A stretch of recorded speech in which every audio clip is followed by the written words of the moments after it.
So we as a group feel very inspired that ETSU SGA would take a stand that really fits the values of not only ETSU, but what we think the values of our region and the values of Milligan are.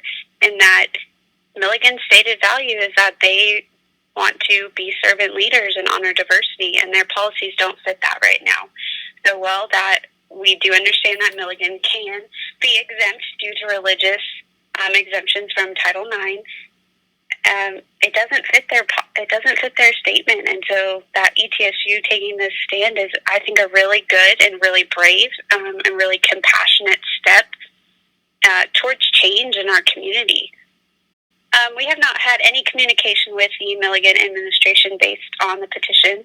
I personally have had some community pushback, and it's been really interesting to me that all the pushback and hateful names I've been called have come directly from people who do delineate themselves as Christian.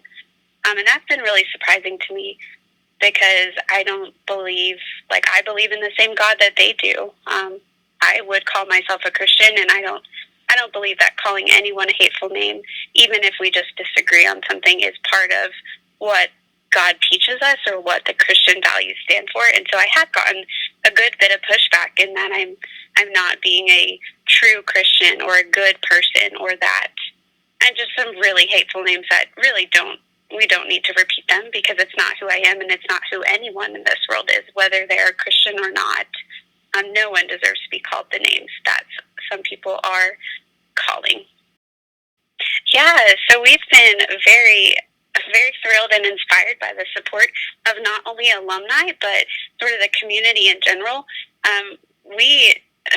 It's just been very, very cool to see this gain traction and really start to push towards change. I've had people message me that they really appreciate the efforts that we're making. I've had lots of people message who feel like they could never take the steps or speak in the ways that alumni are speaking because of the current danger of being in sort of some of those systems they are in. And so it's been really inspiring to see that even if Milligan at the end of the day doesn't decide to change any of their policies, which we obviously hope that's the eventual goal, even just speaking out does make a difference for the queer community, for other people that have been discriminated against, people in privilege.